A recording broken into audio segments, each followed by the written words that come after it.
Hello and warm greetings. Welcome to the Analyst by Vajiram and Ravi, where we would try to comprehensively analyze 7 articles in 2 different sections. In the analysis part, we'll first have a discussion with respect to the concept of lateral entry in civil services, the associated issues, and the way forward.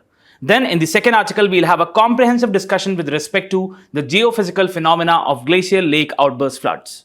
Then, in the simplified section, we'll have a discussion with respect to 5 different articles from a special perspective of UPSC Prelims 2025 along with a value addition. So stay tuned.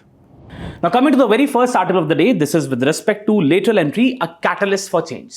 Now what we have been seeing for years is that the government has been trying to induct some people, those people who are domain experts, into the civil services of the country through the lateral entry route.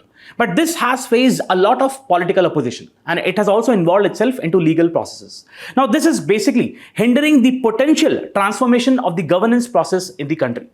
So today what we'll do is we'll try to comprehensively look at what this concept of lateral entry is all about, what are the issues involved, and what should be the way forward. Now, this is a part of GS2, governance and civil services. Now, let's first define what do we mean by lateral entry. See, it is nothing but a recruitment mechanism through which we have certain private sector professionals, or we have academics, or we have domain experts who are actually made a part of the civil services of the country. Now, they are generally recruited for the middle and senior management positions. Now, what you need to understand is that this basically bypasses the traditional entry mechanism. For example, let's say we have the UPSC Civil Services Examination, which conducts the examination for all India services, be it the Indian Administrative Service or the Indian Police Service and other central services. But what we see through the lateral entry is that we have certain domain experts or professionals who are actually recruited directly with a proper process, right? Now, this is typically done at the Joint Secretary, Director and Deputy Secretary levels. Now, let us first see that what is the need of lateral entry in India. Why we should actually go with it.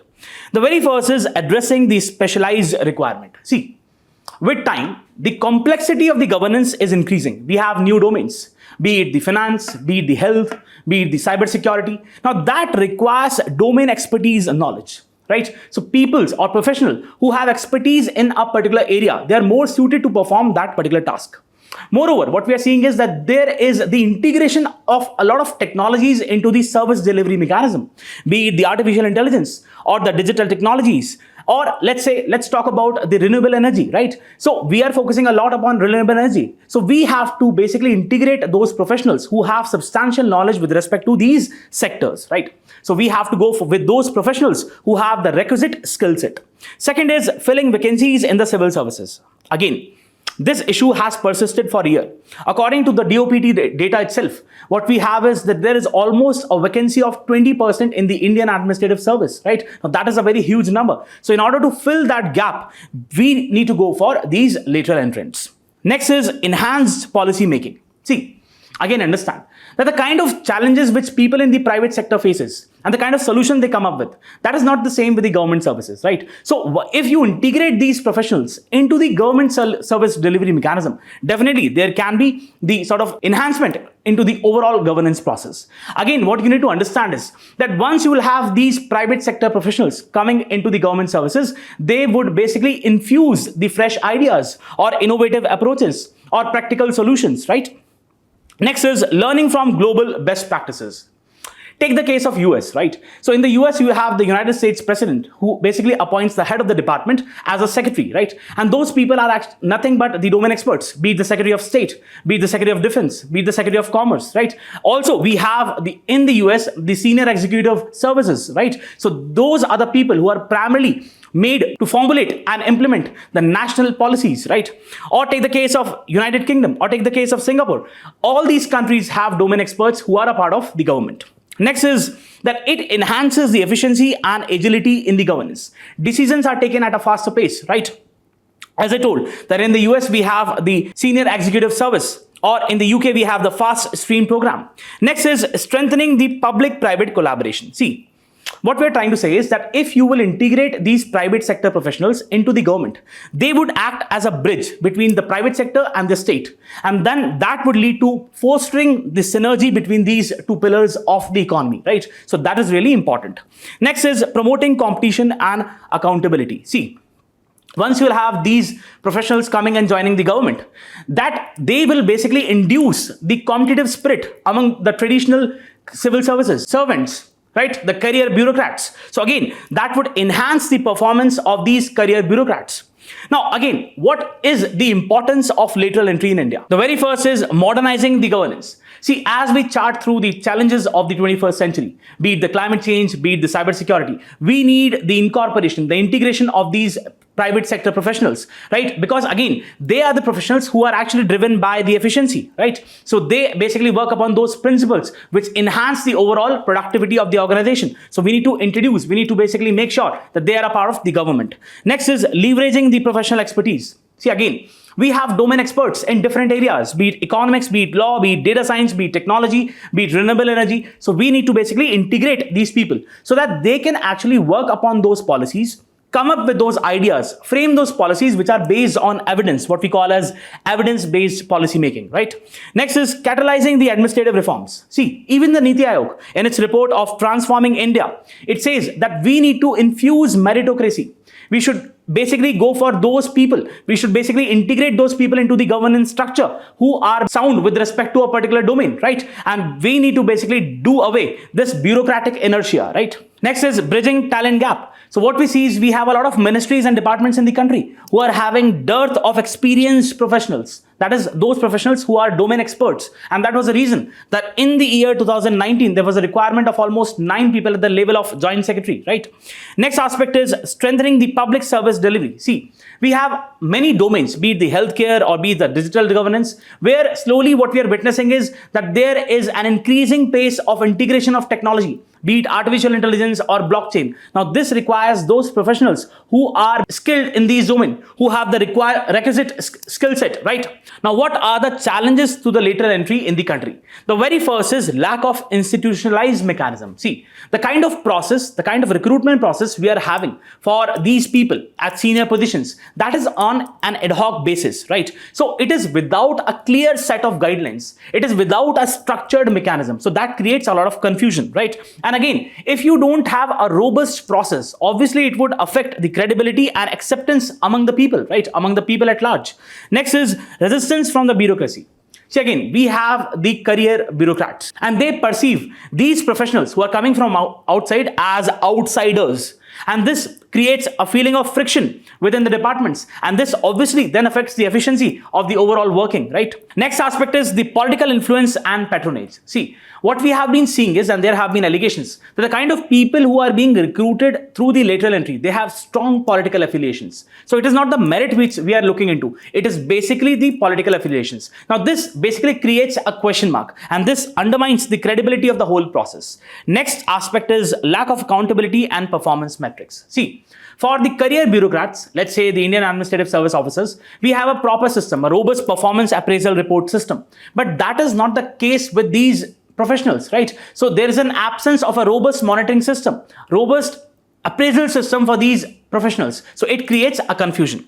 Next is limited field experience. See, again, you need to understand that these professionals, these private professionals, they have limited grassroots exposure, right? And these career bureaucrats, they basically spend a lot of their time in the ground, right? So they are well aware with respect to what kind of challenges people have, the socio-economic challenges, right? They are more in touch with the ground realities, right? And this is not the case with these private sector professionals. And this ground realities, knowledge about the ground realities is really important once you are framing a policy for the development, right? Now, next aspect is the equity concern. See, primarily the kind of professionals we are actually recruiting through the lateral entry, they are the professionals from urban, private or corporate backgrounds. We are not looking at those professionals who are from rural backgrounds or from the underprivileged backgrounds, right? So that is a concern. Next aspect is short tenure. See, the kind of jobs they're having, it is based on a contract, and that contract is for a specific period. Now, if the contract is for a period of 3 to 5 years, now that is a very less time if you want long-term reforms, right? So it is not enough to implement long-term reforms. Next aspect is lack of sectoral ecosystem. See, in the developed countries, for example, US or UK, you have in every ministry the different research units, advanced research units and think tanks. But this is not the case in India, right? So these think tanks and research units can really help these professionals to basically know about the kind of process which the government has, right? So that is missing in India. Now, what should be the way forward? The very first is institutionalizing the recruitment process. See, we should basically go with an independent body. Let's say we create a lateral entry board, services board, right? And that board should basically come out with clear-cut guidelines, the mechanism through which these people must be recruited, right? And this would then infuse the credibility into the system, and it would make sure that the whole process is basically impartial in nature, right? So there has to be clear eligibility criteria. There have to be very strict screening mechanism, be the interview process, right? So there have to be robust process. Next aspect is training and orientation program. See, what we are basically saying is that once you integrate these professionals into the governance mechanism, they should be given customized training, right? Specific training, as we have in the Lal Bahadur Shastri National Academy of Administration, right? So they should be given these customized training programs. They should be taught with respect to the values in the constitution. What are the socio-economic challenges? What are the issues at the ground level, right? Next is the performance monitoring and accountability. So there has to be the development of robust performance appraisal system even for these professionals who are joining the government, right? So that on that basis we can evaluate whether they should continue or they should be then debarred.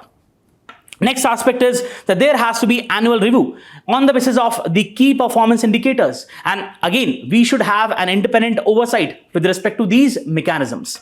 Next aspect is ensuring collaboration with career civil servants. See, again, what we are trying to say is that we need to make sure that the career bureaucrats gel up well with these professionals, right? And for that, we need team building exercises. There have to be workshops, right? And again, their role have to be defined in the organizations, what their role is. Next aspect is expanding the scope of lateral entry. See, again, it should be not just applied to the central government. We have state governments, very important positions in the state government, be it the public sector enterprises, or we have the regulatory bodies. So they should also include these lateral entrants. Next is we should go with technology integration. Again, what we are trying to say is that if you really want to capitalize upon the knowledge of these private sector professionals, you should also integrate technology into the overall service delivery mechanism, be it the artificial intelligence, or use the data for better evidence-based policy making, right? Next is enhancing the equity and diversity. We should focus upon the rural areas or the underprivileged sections or the women or the marginalized groups for making sure that the whole process is very equitable.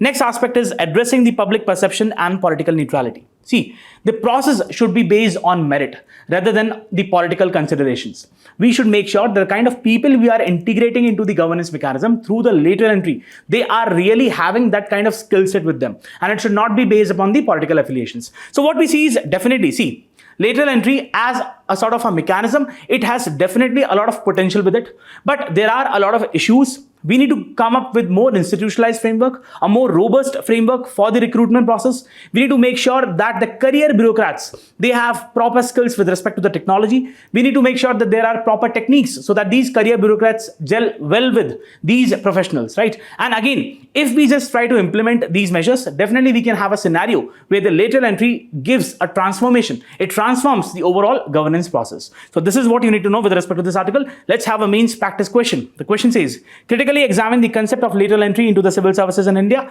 discuss its significance in modern governance, the challenges it poses, and suggest measures to ensure its effective implementation. 15 marks, 250 words. Do write a particular answer on this question. And yes, if you're liking this initiative, the enriched content, do let us know through your likes and comments. Coming to the next article, this is with respect to Glacial Lake Outburst floods, commonly known as GLOF events. Now, in October 2023, we had a particular disaster, that is the Glacial Lake Outburst flood in Sikkim, which actually led to a loss of life of almost 100 people, and it destroyed the Teesta 3 dam. Now, the Environment Ministry now has given a clearance for the reconstruction of this project. So today what we'll do is we'll try to look upon what this GLOF event is all about, right? What are, the kind of trigger events which basically make it happen, and what mitigation measures have been taken by the government, and what should be the way forward. Now, this is a part of GS1 Geography and GS3 Environment and Climate Change. Now, Please understand that these GLOF events, first of all, they are geophysical phenomena. Now, before understanding the GLOF, what do we mean by GLOF? Let's first see what is a glacier, right? So we all know that a glacier is a river of ice, right? This is a glacier. Now, once you have the glacier receding, the melting of the glacier, what it does is it basically erodes the surface and it creates a depression. With time, that depression gets filled with water, right? And then it leads to the formation of a glacial lake. Now, please understand that we have the boundaries of these glacial lake, right? Now, they are made up of unconsolidated debris, right? Unconsolidated rock, which are quite weak, right? They don't have a proper joint with each other. And again, what happens is that if you have the water pressure, which basically exceeds the limit to which these walls can basically bear, then it leads to the sudden destruction of these walls, right? It leads to the breakage of these walls, and suddenly there's a sprout of water coming out. And then that leads to the inundation of the valley areas and ultimately leads to the GLOF events. Now, again, as I said, that we have these glacial lakes which are often dammed by moraines or ice, right? So these are moraines, the debris, unconsolidated rocks, right? Again, these ice or moraines, they are unstable in nature. Next aspect is that once you have the water coming out, once the boundary breaks, it basically leads to a disaster, right? Ultimately, there is the abrupt discharge of water. And this is what we call as the GLOF event.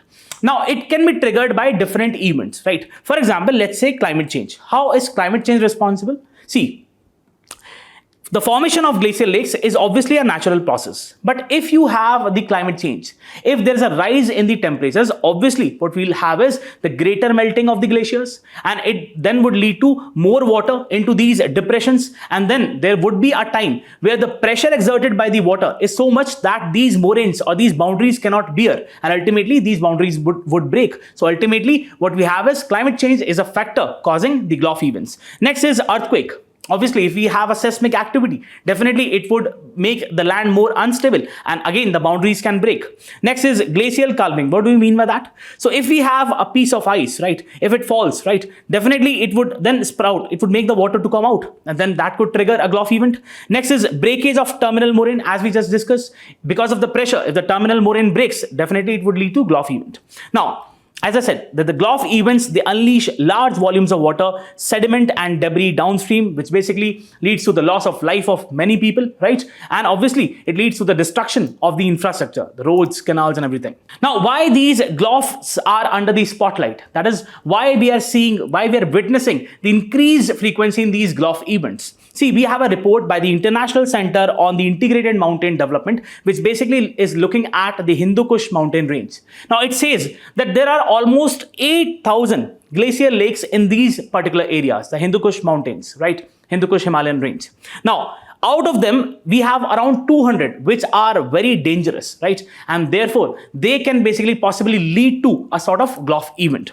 Again, we have the rise in the GLOF events. For example, let's take the case of the 2013 disaster in Kedarnath. Now, obviously, it was triggered by the cloudburst, but again, it also was due to the glacial flooding. Then we have the 2021 Chamoli disaster, which was a result of the GLOF event. Now, we have the journal Nature, right? It says that because of the climate change, because of the increased average temperatures, there is almost 53% increase in the glacial lakes since 1990s, right? Now, why this increase is taking place? Because more and more numbers of glaciers are melting and leading to the formation of more glacial lakes. Now, if you'll have more glacial lakes, definitely the kind of events associated with the GLOF, they would increase. Next is, we have this particular event, which we are just talking about. That is the South Lonak Lake in Sikkim. It was a tragic event. Almost 100 people lost their lives, right? Now, again, what are the reasons? We have soaring global temperatures, right? And rapid infrastructure development. For example, let's take the case of Char Dham Yatra project, right? So we have certain very important, strategically important projects which are actually undertaken in these areas, very sensitive areas. Obviously, it basically affects the stability of these areas, and then it can lead into GLOF events. Now, we have the same journal Nature, which talked in the year 2023 that almost 15 million people world over, they are affected by these GLOF events, right? 15 million corresponds to almost 1.5 crores. And out of these 15 million, we have almost 5 million in the Indian subcontinent, primarily in the Himalayan stretch, be it the countries of Afghanistan, Pakistan, or India, right? Who are actually affected directly by these GLOF events. And the particular areas of concern are southeastern Tibet and China-Nepal border area. So again, what we are trying to emphasize is that this is a seismically active zone. It's a very sensitive tectonic area, right? And again, we are actually having a lot of projects which are being undertaken in this area. So the risk of GLOF events is increasing. Also, we have the climate change, which is actually increasing the effects of these GLOF events. Now, what have been the different mitigation measures taken? See, we have a very important program, and you should know that. We have the National Glacial Outburst Floods Risk Mitigation Program, which was actually, it was released in July last year. Right. So it basically focuses upon three aspects. The very first is the technical hazard assessment. So it focuses upon the technical hazard assessment. Next is early warning system. Next is the automated water level monitoring systems, right? So the very objective of the National Glacial Lake Outburst Floods Risk Mitigation Program is to look three things. The very first is technical hazard assessment, second is early warning system, and the third is the automated water level monitoring systems. Next is we have the same organization, that is the International Center for the Integrated Mountain Development, right? Now this is looking into the Hindu Kush Himalayan region with a primary focus upon the GLOF events, right? Next is the Central Water Commission. With the help of the Indian Space Research Organization through the remote sensing, it has made a list of almost 900 glacial lakes, right? Next is we have different state disaster management authority, right, who are actually carrying out their own research. Take the case of Arunachal Pradesh, right? So in Arunachal Pradesh, we have the State Disaster Management Authority, which has focused a lot upon the Tawang area, right, and has come out with different reports. Next is we have the National Disaster Management Authority, which has come out with a list of 189 high-risk glacial lakes and the mitigation mechanisms which are really needed. Next is scientific expeditions. So we have, for example, in the Union Territories of Jammu Kashmir or Ladakh or the states of Uttarakhand or Himachal Pradesh, where different expeditions are being carried out, right? And those expeditions are focused upon knowing the causes of these GLOFs and preparing a detailed project report on them. Now, what are the measures required? The very first is early warning system, very important. We have to focus upon installing these early warning system, and there has to be continuous monitoring with respect to the water levels, with respect to the pressure bearing capacity of these terminal moraines, right? Establishing the robust early warning systems. Again, what you must emphasize is that those people who are actually handling these early warning system, they should have the adequate technical capacity with them, right? Technical expertise. So, for example, let's take the case study of Bhutan. Now, this has implemented a very real-time, very effective, robust early warning system, right? Next is we should go with structural measures, right? So we can basically, as the article says, we can go with the dams or we can go with the diversion channel. Why are diversion channel really important? Let's say if a particular glacial lake is breaching the capacity, right? So we can basically divert the water. It would relieve the pressure on these moraines, right?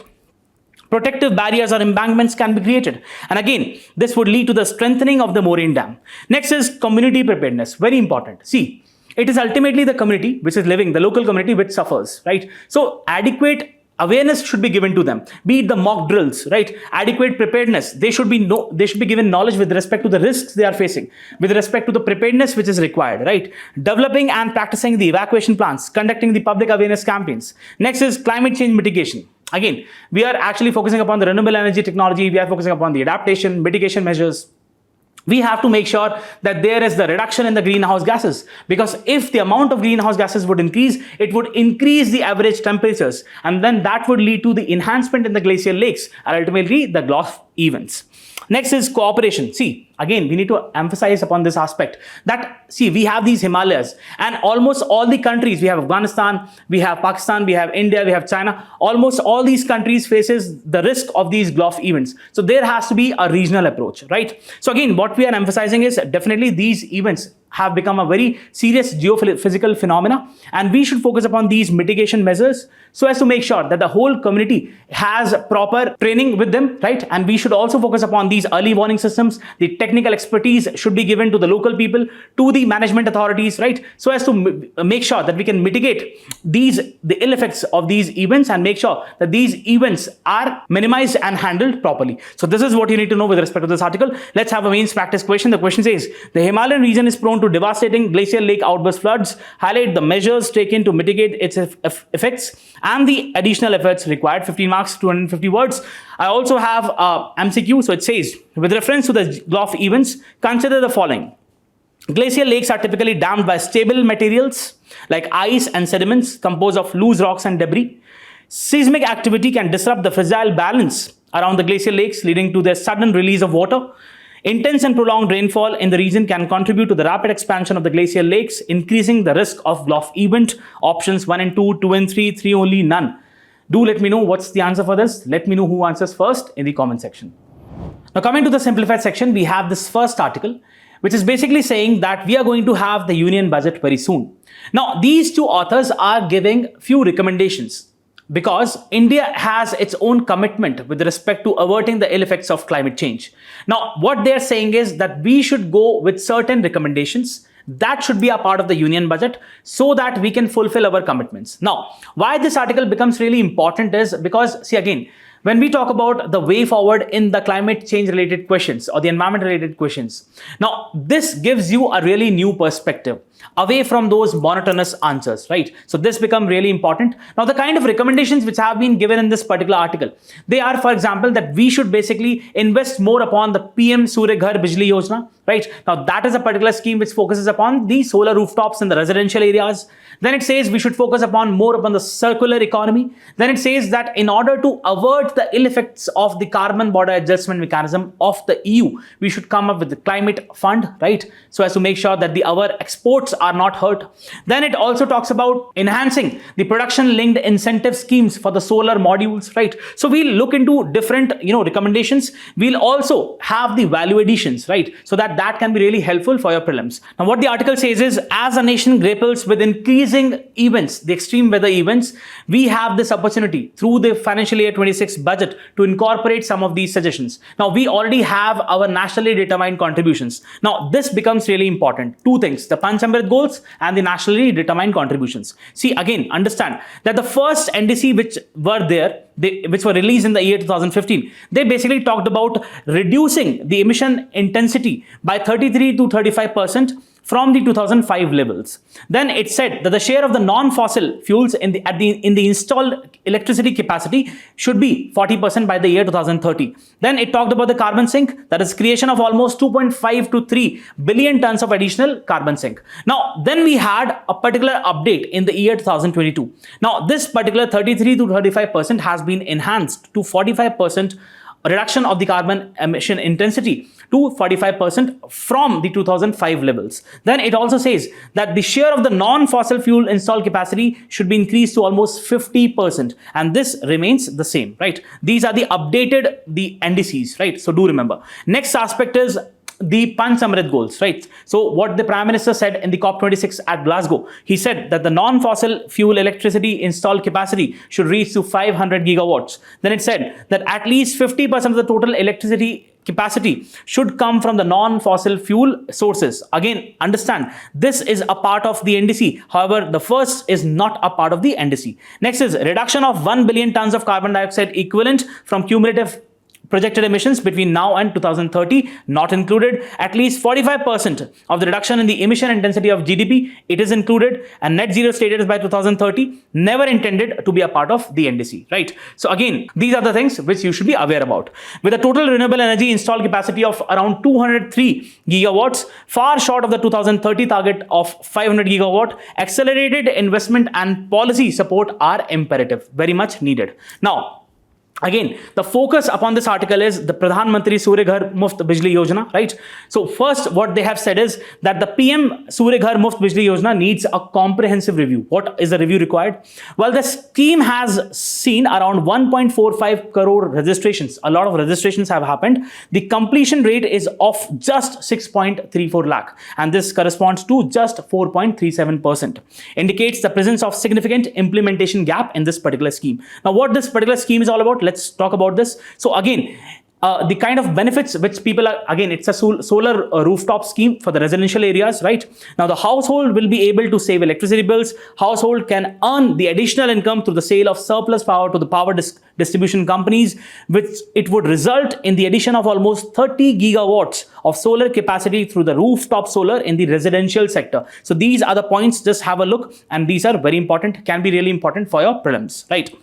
Next aspect is that we need to have a multi-pronged approach and we should go with a particular model. Now, this is very important. What kind of model has been suggested? What we call this as renewable energy service company model. See, in this particular model, what happens is that what we actually generally call is it's a zero investment model in which the consumer pays only for the electricity generated, and the solar plant is owned by the RESCO developer, right? So it's not the person, the consumer who owns it. It's actually developed by the RESCO developer, right? We can enjoy the electricity that is generated without worrying about the associated operation and maintenance issues. So this is a kind of a model which should be used in the particular scheme. That is what the authors are talking about. Right now, again, this would result into the transforming the prohibitive upfront cost. Why we have prohibitive upfront cost? Because again, if the consumer is burdened with this upfront cost, people will not adapt it, right? People will not go for this particular scheme. So therefore, we need to have this particular model, right? Next aspect is, what are the schemes? So what are the benefits of the scheme? Free electricity for households, reduce electricity costs, increase use of renewable energy, reduce carbon emissions. Now, second thing, what it is trying to focus upon is expand the scope of production-linked incentives across solar module supply chain. We all know that how critically we are dependent upon China, specifically China, for the solar modules import, right? Just look at this particular infographic, the graph, right? So in the period of January to August 2022, we had, just look at the Chinese section, right? So we were so much dependent on China. And see, look at this. In the period January to August 2023, look at the kind of imports we had of solar modules and look at the share of China. Too much, right? So while China's share in India's solar imports, and now this is from the print, came down to still dominant 49% in January-August period 2023 from an overwhelming 83% in the same period last year. The gap has been filled by Cambodia, Malaysia, Thailand, Vietnam. Again, what you need to understand is that still we are critically dependent upon these countries, the Southeast Asian countries and China, for the import of solar modules and cells. So what is needed is we need to adequately invest in the production-linked incentive scheme, addressing the critical supply-demand mismatch. We need to make sure that that the domestic manufacturing increases, because as of now, domestic manufacturing fulfills only 40% of the current requirements. This would boost manufacturing and create economies of scale. See, again, if we would invest in the manufacturing, that would lead to the economies of scale, and that would lower down the cost of a particular solar module, right? Create economies of scale, reducing the costs that are 65% higher for domestically manufactured panels. Again, understand that if you have the prices of the domestically manufactured panels, which is so high, why would not, we import the products from China or the Southeast Asian countries? Definitely, people would do that, right? And that is the reason that we have to focus upon adequate manufacturing so that the overall price reduces. The domestic manufacturing, the price reduces. Next is, what they're saying is that the vast network of railway offers an untapped potential for the renewable energy generation. So it says we have so much of area which is under the railways that should be used for the renewable energy generation. Just look at this particular picture, right? So how well we can utilize the solar energy. Let's say we have the solar panels on the sheds of the platforms. That can be done. Just look at this. The plant has 5,800 solar modules mounted on 145 sets of modular mounting structure on 1,115 pile foundation. Now, again, this is a part of an initiative which was taken by the Western Central Railway. So just so it can be an example, right? So railways extensive land banks and tracks corridor could host up to 5 gigawatt of solar and build installations. Public-private partnerships models should unlock this opportunity.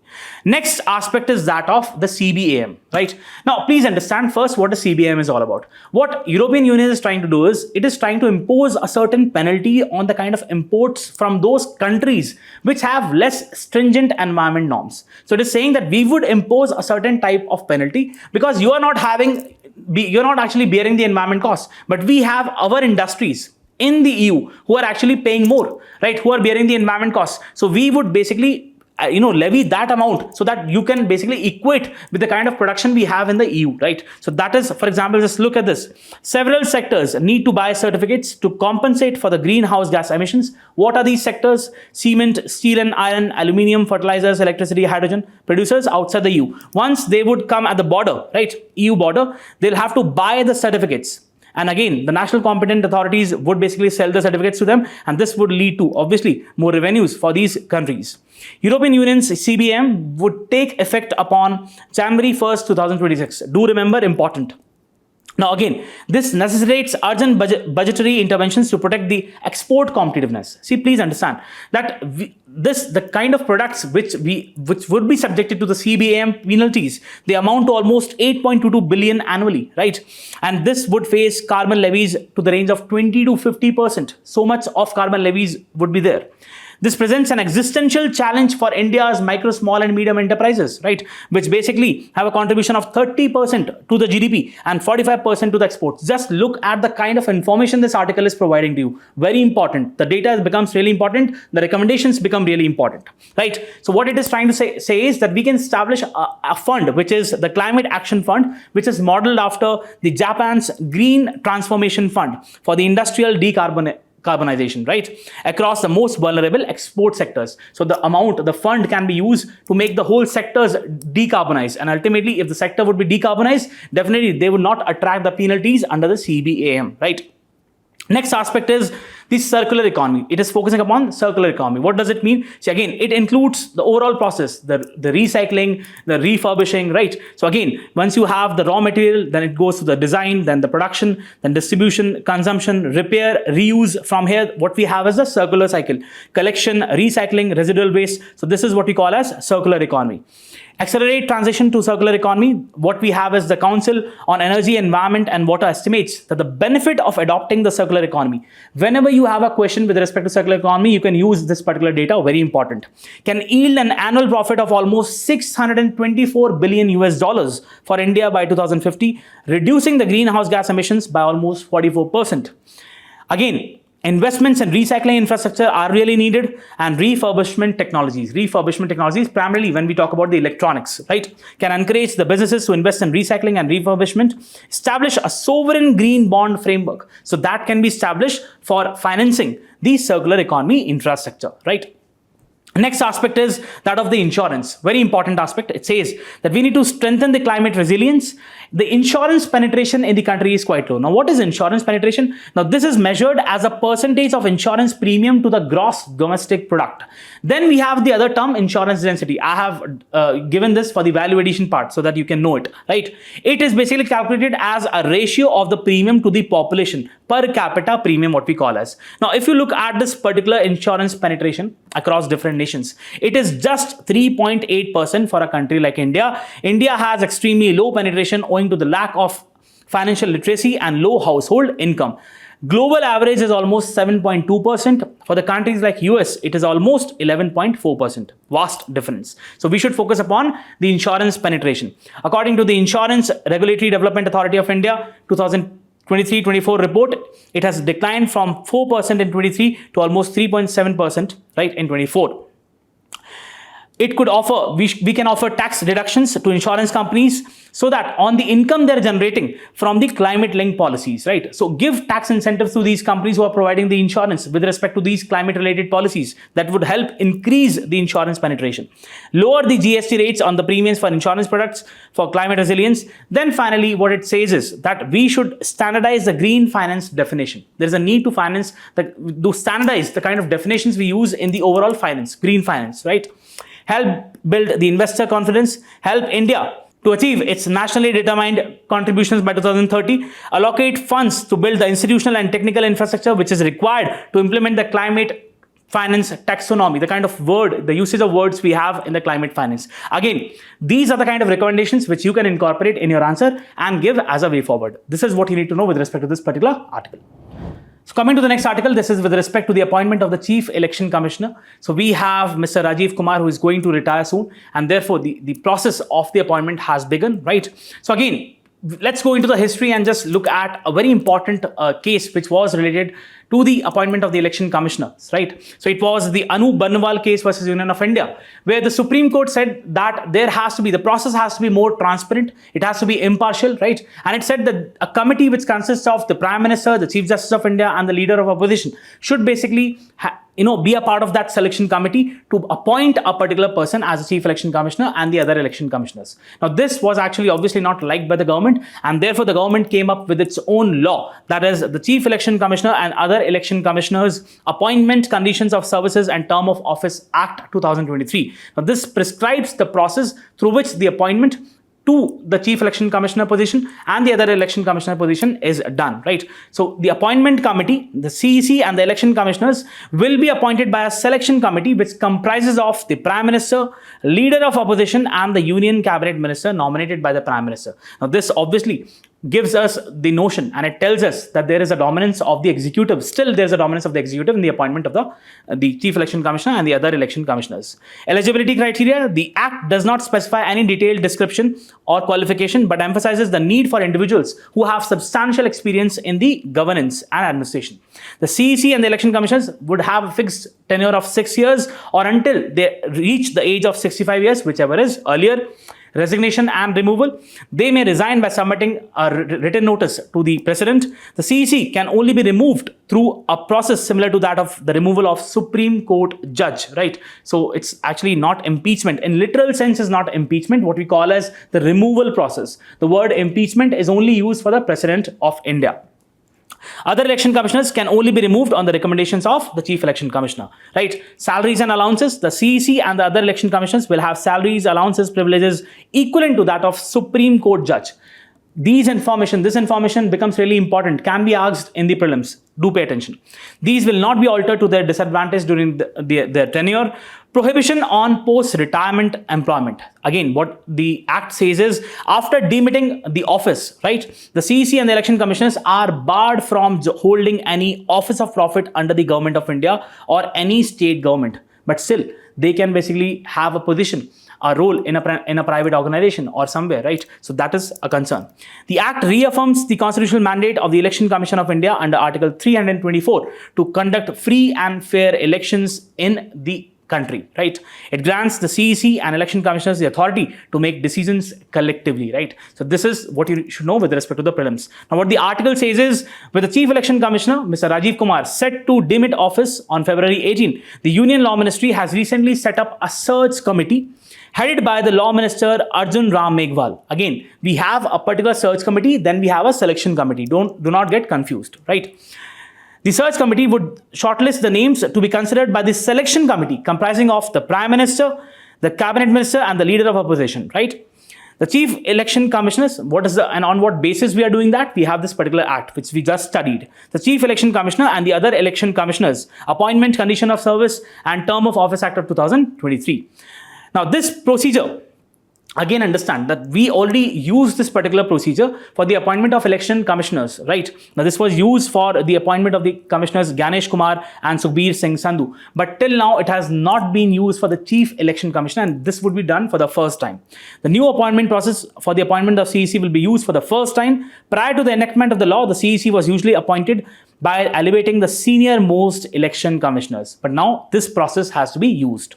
Law Ministry has set up the search committee of the minister and 2 secretaries who are a part of it, Finance and Department of Personnel and Training.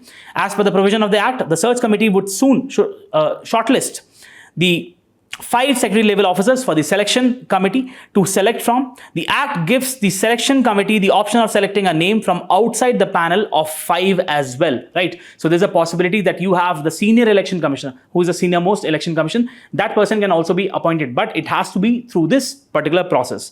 Ganesh Kumar, who is the senior most election commissioner after the Rajiv Kumar, could still become the chief election commissioner process, but the process prescribed in the Act would have to be followed, what we call as the due process of law, right? So this is what you need to know with respect to this particular article. Now, coming to the next article, this is with respect to the Paris AI Summit, which is going to be held in February. Now, Prime Minister Modi has been called to co-chair this particular summit. Now, this summit becomes really important. Now, understand why. See, we have the artificial intelligence. Now, this is creating a lot of confusion, a lot of concerns. For example, we have the concern associated with the privacy. See, AI uses a lot of data, right? So that data is sourced from the people, and therefore the privacy of the people is at stake. Next aspect is the kind of technologies we are witnessing in the AI domain. They are actually being run by selected few companies in the world, right? So there is a monopoly of these companies. Next aspect is the kind of biases we have in the data, right? So we have biases in the society, and those biases are reflected in the data, and ultimately the kind of output which these machines give, therefore they itself suffer from these biases, right? So again, these are some of the issues, and in order to make sure that we have a proper robust governance mechanism, to regulate the AI all over the world, we have this particular summit. So again, we'll go through it. It's an explained article, very simply written. We'll see what it is there. How to leverage the power of artificial intelligence while mitigating its risk seem to be the biggest challenge confronting the policymakers around the world on the issue of artificial intelligence regulation. Amid the growing concerns of how to develop the regulatory oversight, we have this particular summit which is going to be held in Paris, a 2-day AI Action Summit would take place. Now, this is basically a sort of an improvement over the other summits, right? So we had the AI Safety Summit, which was held in Glacial Park in Britain in 23. Then we had a meeting in Seoul in 2024, right?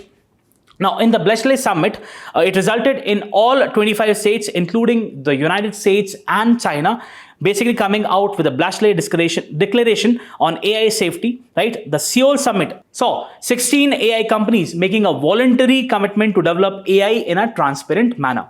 Now, this Paris Summit is an initiative of French President Emmanuel Macron and focuses upon the broader agenda of the global AI governance, innovation, and on ways of serving the larger public interest. Now, Prime Minister Modi is set to co-chair the Paris Summit, right, and has accepted the invitation to travel to France. This summit aims to address increasing concentration of power in the AI market. Again, as I said, we have very limited companies who are actually working upon the large language models, right? And again, therefore, it basically is a sort of a monopolistic market, especially with respect to the foundational models, the large language models being owned by just few companies, be it Microsoft, Alphabet, Amazon, Meta. Now, this would bring together a lot of stakeholders, be it from the representatives of the government, businesses, civil society, academics, and other. Now, let's talk about the AI and the global governance challenge. So what the analysts say, the Paris Summit is important for Europe because development of powerful AI is now increasing, perceived as a race between the tech majors of America and the state power of China. See, again, what the article is trying to say is that primarily the development which we are witnessing around the world, it is taking place either in America or in China, right? And therefore, what Europe is thinking is that we also should take a lead in this direction. Also, we should come up with proper regulatory mechanisms so as to regulate the kind of developments we are having in the AI domain. In his widely cited report, now this is very important, you can cite in the answers also, and on the challenges to Europe economy, Mario Draghi, the former president of the European Central Bank, he basically highlighted the red tape and the laws that prevent the European technology sector from competing with either America or China, right? Washington is announcing a mega AI announcement with the likes of the OpenAI, SoftBank, Oracle, Microsoft, Nvidia coming together. Again, understand these are the players in the market which are actually each other's competitors, but still they are coming together. That is what even the Trump want, right? So Trump is basically deregulating the market, coming together to build the AI infrastructure in the country. AI, an investment of almost $500 billion is expected to be made in a new company, Stargate project. Very important, I'm telling you, because UPSC has frequently asked that the Stargate project, there might be a question which says the Stargate project is related to which of the following domains. Do pay attention, right? To catalyze this expansion of AI capabilities. Next aspect is the elephant in the room is China, right? So because the kind of advances it has made in the AI domain. Astounding advances made by the country in the AI, despite efforts by Washington to thwart its progress. So again, US has always tried to stymie the progress made by China, but it has, through the reverse engineering, it has made sure that it is also a technological leader in the world, specifically the AI. Chinese company has recently showcased a new large language model, right, that is being touted as almost on par with the OpenAI's new O1 reasoning model in math, coding, and reasoning benchmarks. What it is trying to say is, even with less investments than America, China is having such kind of companies who are developing those products which are at par with those products which companies are making in the US, right? So that is the kind of development we are seeing in China. Model released by China's DeepSeek. Training AI model may not be as expensive as previously thought, with foundational models possible at a fraction of cost what it took companies like OpenAI and Google. This is what it is trying to say, that with very minimum costs, China is able to build these platforms, right, which are as effective as those platforms made by OpenAI and Google. Chinese tech major Alibaba to release the AI new model in November, which is set to rival the OpenAI's GPT-O1 series model in reasoning capacity. The emergence of China's AI tech is a relatively new phenomena that could be a factor in the Paris deliberation. So again, that is also a factor, that the kind of emergence we are witnessing with respect to Chinese technology. Policymakers across the jurisdiction have stepped up regulatory scrutiny of generative AI tool, right? Concerns are being flagged into three broad heads. What are the concerns with respect to the AI development? The very first is privacy. We have already discussed. System bias, already discussed, and violation of intellectual property rights. This is also important, right? So let's say you have particular data which is owned by a particular newspaper. Now, if that data is being sourced by the generative AI tool, let's say GPT, so this is a violation of the intellectual property right, as these companies say who own the data. So these are the issues. Policy response has been different across jurisdiction. Now, what have been the policy response? European Union have taken a predictably tougher stance that we can also know through the EU's AI Act or the GDPR guidelines, right? So EU has always had tough guidelines with respect to the data, right? Regulations segregated AI as per use case scenario on the degree of invasive and risk. The UK, right, which is obviously not a part of EU right now, is seen to be on the other end of the spectrum with a decidedly light touch approach. So UK is having light touch approach, whereas the EU is having a tougher stance, which depends on the case usage of AI, and aims to foster and not stifle the innovation. Then we have the other countries, the US. The US approach so far has somewhat between what we call as that of EU and the UK, right? So it has remained in between. Could see a further deregulation because of the ascendancy of Trump as a president. China, its own set of measures to regulate the AI. India has maintained that weaponization by social media must overcome, and there have to be certain steps which should be taken to ensure the AI represents safety and trust, right? So this is what the stance of India is. Now, as I said, we have the Stargate project, very important, can be really important for your prelims. So the Stargate project is a new company which intends to invest almost $500 billion in the next 4 years, building new AI infrastructure in the United States, right? So we have companies like SoftBank, OpenAI, Oracle, MGX, ARM, Microsoft, NVIDIA, Oracle, OpenAI. Again, they're coming together and they are actually trying to establish the most advanced, the next frontier of technology in the artificial intelligence. So just have a look at this, can be important for your prelims. Let's go to other article. Coming to the next article, this is with respect to the appointment of SEBI chief. Now, SEBI becomes a very important regulatory body with respect to the financial market. Also because of the controversy we had with respect to the chairman, that is Madhavi Puri, right? So again, the government has come up with a notification inviting the application for the SEBI chief. Ministry of Finance has invited applications for the post of the chairman of the SEBI. The current 3-year tenure of SEBI chairperson Madhavi Puri would end on February 28th. Public notice issued by the Department of Economic Affairs Financial Market Division. The chairman will hold office for a period not exceeding 5 years or till the age of 65 years of age, whichever is earlier, and will be eligible for reappointment. The appointment of the SEBI chairman would be made by central government on the recommendations of the Financial Sector Regulatory Appointment Search Committee. Very important. Now, you need to tell me who heads the Financial Sector Regulatory Appointment Search Committee. Do mention in the comment section. Let's study about the Securities and Exchange Board of India, SEBI. So this is a regulatory body for the securities and commodities market in the country, established to protect the investor interests. That is the basis. The very objective is to protect the interests of the investors, develop and regulate the securities market, and ensure the smooth functioning of the overall financial market. Established on April 12th, 1988, at the time of the establishment, it was a non-statutory body, but then in the year 1992, we had the Securities and Exchange Board of India Act of 1992, and therefore it achieved a statutory status. Headquarters are in Mumbai, right? Motto is to protect the interests of the investors and securities and promote the development of and to regulate the securities market.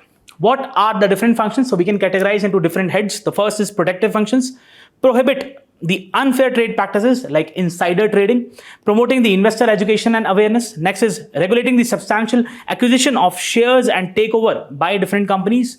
Developmental functions, training the intermediaries in the securities market, facilitating the innovations like online trading platforms, promoting the self-regulatory organizations. What are the regulatory functions? Framing the rules and regulations. Now, this is the most important part of SEBI. Do pay attention. For intermediaries like brokers, sub-brokers, underwriters, conducting inquiries and audits of the market intermediaries, registering and regulating the mutual funds and credit rating agencies. Give an example of credit rating agencies. Powers of SEBI: Quasi-judicial powers, SEBI can pass orders such as imposing penalties and suspending or cancelling the registration of the market intermediaries. Quasi-executive powers, SEBI can inspect the book of accounts and other documents of listed companies and intermediaries. Again, it has these powers, and again, it can conduct searches. It can, order an inquiry, and then it can get those documents. SEBI has authority to draft regulations for the securities market. These regulations need to be consistent with the SEBI Act. So this is what you need to know with respect to SEBI, can be asked in the prelims. So coming to the last article of the day, this is with respect to the BrahMos Missile. So we have the Indonesian president along with the delegation, which includes the naval chief as well. Now there are plans of Indonesia acquiring this BrahMos Missile, and for this reason, we have the naval chief who has basically interacted with the chief of defense staff. Amid the negotiations between India and Indonesia for the sale of BrahMos supersonic cruise missile, the chief of staff of the Indonesian Navy, Admiral Muhammad Ali, visited the BrahMos Aerospace Private Limited and exchanged the ideas and insights on further strengthening the bilateral cooperation in the area of defense and strategy. The key areas of discussion, what were the areas? Within the two naval leaders included the advancing joint initiatives like exercise Samudra Shakti, do remember, between that of India and Indonesia, strengthening the operational collaboration and addressing the shared maritime challenges including privacy and other illegal activities. Mr. Ali visited several other naval establishments including the Information Fusion Center, Indian Ocean Region, IFC IOR. Now the objective of this particular office is to collate information with respect to the maritime areas of the country. Now you need to tell me the headquarters of IFC IOR. The 450 million deal for the BrahMos system is in advanced stages of negotiations, and Indonesia will become the second export market of the missile system after Philippines, which has signed $375 million deal in 2022 for the regiment, for 3 regiment of its anti-ship variant of the missile, right? So initially it was Philippines, and now there's a prospective new customer of BrahMos, and that is Indonesia. Now let's talk about this particular missile. Now BrahMos missile is a 2-stage missile with a solid propellant booster as the first stage, and then we have a liquid ramjet as the second stage. Do remember, it's a 2-stage missile. Now the second stage takes it to the speed of almost 3 Mach speed, 3 times the speed of sound, right? The flight range is of 290 km with supersonic speed. It operates on fire and forget principle. Its power, the destructive power, is enhanced because of the large kinetic energy it has. It carries conventional warhead of almost 200 to 300 kgs. You can also have a reading. Now, what are the different variants of the BrahMos missile? The very first is ship-based weapon complex, right? Capable of hitting the sea or land-based targets beyond the radar horizons. Then we have got the land-based weapon, right, complex system. Now, this complex system comprises of 4 to 6 mobile autonomous launchers. Then we have got the air-launched system, right, which basically uses precision attack capability. Now this has been actually used and deployed in Sukhoi, right? Next is submarine based weapon system, right? It is capable of being launched from a submarine from a depth of almost 40 to 50 meters, right? So just have a look at the kind of variants we have of the BrahMos. Next important aspect is that the BrahMos Aerospace was formed as a joint venture. It's a joint venture between DRDO and of India along with a particular organization of Russian Federation, right? So the company was established in India through an intergovernmental agreement signed in 98 between the Republic of India and Russian Federation. BrahMos, the name represents the fury of Brahmaputra. We have this river in India, and the grace of Moskva rivers, a river in Russia. The company was established with an authorized capital of almost 250 million US dollars, with 50.5% from the Indian side and 49.5% from the Russian side. The company is responsible for designing, developing, producing, and marketing the BrahMos supersonic cruise missile with an active participation of consortium of Indian and Russian industries. Just have a look. A question, because what we have been seeing is that more and more number of defense related questions are coming in the UPSC. So a question on BrahMos might be there. So that is it for today. I hope you really enjoyed the session. Do let us know through your likes and comment. All the best. Thank you.